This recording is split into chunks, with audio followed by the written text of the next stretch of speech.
तर मित्रांनो सप्रेम नमस्कार. मी आहे विनोद कुमार माने गुरुजी या माझ्या एज्युकेशनल मोटिवेशनल चॅनलमध्ये आपण सर्वांचं मी सहर्ष स्वागत करत आहे. मित्रांनो आपण बघत आहात हे आहे स्टील ब्रश पेन. याला स्टील ब्रश पेन असं म्हणतात आणि या पेनाच्या साह्याने हिंदी मराठी देवनागरी वर्णमाला जी आहे तर ती वर्णमालाचं लेखन जे आहे ते आपण करून घेणार आहोत. आणि ही फाउंटन पेनची शाई आहे. तर मित्रांनो आपण अचं लेखन जे आहे तर ते अचं लेखन आपल्याला कसं करता येईल हे आपल्याला बघायचं आहे. तर अचं लेखन करताना पहिल्यांदा कॅलिग्राफी लेखन कशा पद्धतीने आपण करतो तर ते आपल्याला बघायचं आहे. तर मित्रांनो बघा, हा अर्धगोल, परत हा एक अर्धगोल. ठीक आहे, तर नीट लक्ष द्या कशा पद्धतीने आपण लेखन करतो. ठीक आहे, त्यानंतर ही आडवी रेषा, त्यानंतर ही परत उभी रेषा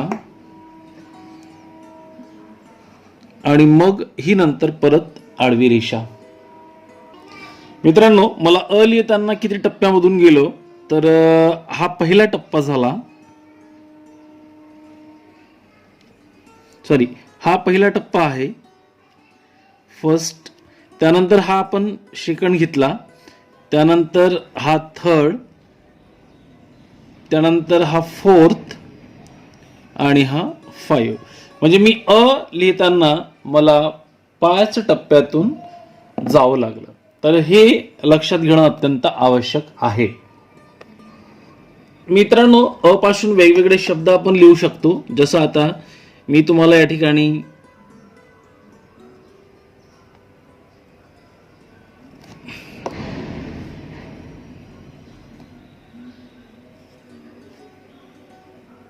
आकाश,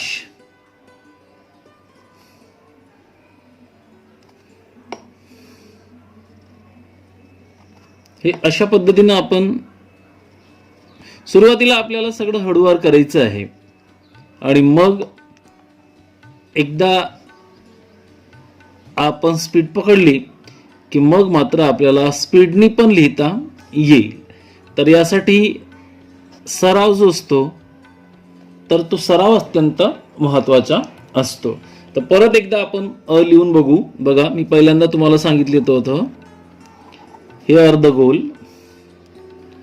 परत हे अर्धगोल, मग ही आडवी रेषा, मग ही उभी रेषा आणि मग परत ही आडवी रेषा.